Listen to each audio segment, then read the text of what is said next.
So yeah, we were going to do an FTO video today, and weather's absolutely awful.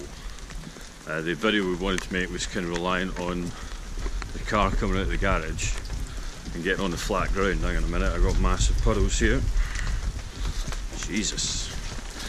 Yeah, which is going to be a total fail. So I'm going to try and attempt to do something with the power steering, which hopefully will help you out if you want to put a short power steering belt on with no aircon on the FTO track car.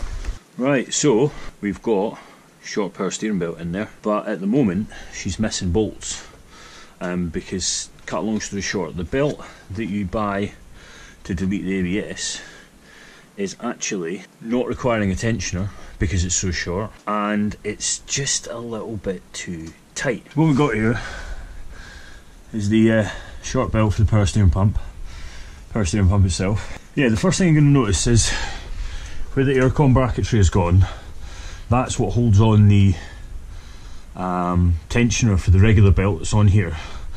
This belt that is from Viamoto, it's an aircon delete belt, is so short it doesn't need the tensioner on it, or it has no space for the tensioner to go.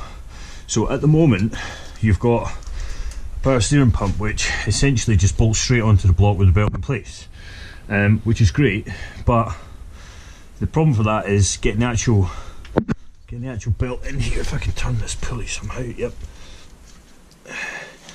We have a bolt hole at the top here where my finger is. There's another one, I think, whereabouts is that?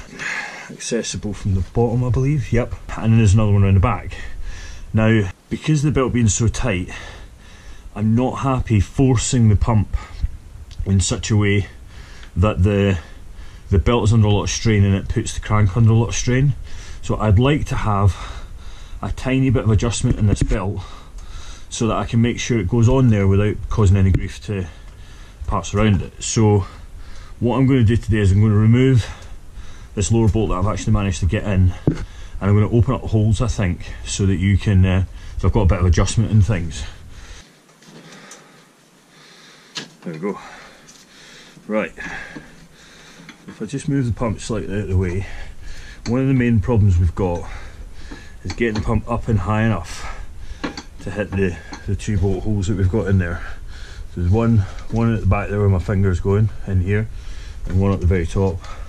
What I'd like to do is make those holes slightly larger so that I've got just a little bit of play to get everything together. Right.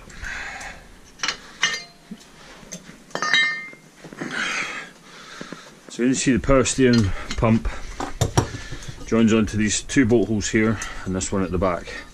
These I'm going to try and open up ever so slightly. This one obviously there's not much meat on to do that with, this one is a bit more. So I think we're going to have to go with a Dremel here. We'll try and grind that out a little.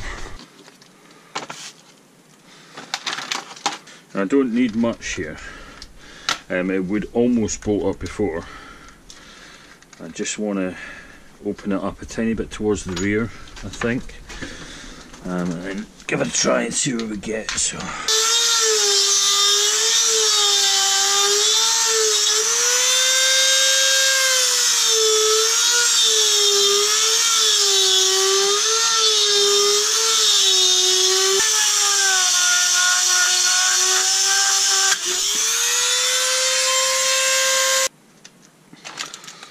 we didn't anticipate that happening. Bollocks. We've got a little bit of opening up there. See if we can use the sander to give us a bit more speed on that. Right, so we've got a little more room in those holes now. Not by much though. I think what we might need to do is get a bit more brutal here. Okay, let's try this.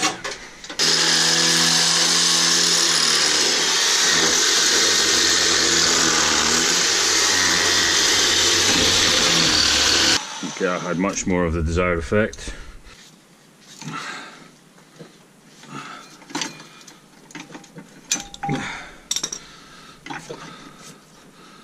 Right, so we'll get the bottom bolt in loosely again. No, we won't, we'll put the belt around her because it's bloody tight, as you saw before.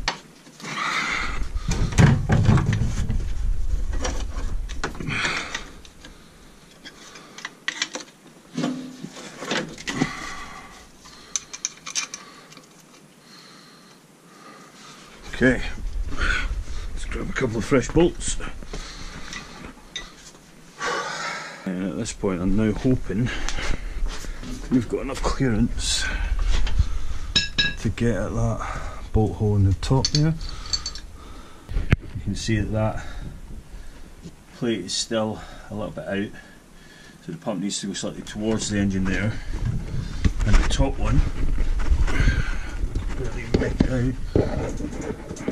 is actually the other way, so the whole pump needs to move kind of from here to here. Okay, so we had a bit of a problem here. We had a corrupted file, so you've missed part of my description of what's going on here. As you know, I'm trying to get the belt on without making it too tight. The only way I could accept of doing that was to ultimately take the belt off, do the power steering pump up, and then slip the belt on, which is what a lot of people do without going through the rigmarole of opening the holes up. The only benefit that I've achieved, I think, here is I've got slightly less tension on the belt and I'm not pulling on the crank pulley too much. Right, so after much deliberation, we've got a power steering pump in. So we've got 3 bolts on, there's one in here, one on the top, one on the far side. Belt tension, not too bad. You can turn the belt 45 degrees. So I don't believe there's too much stress on the actual crank pulley.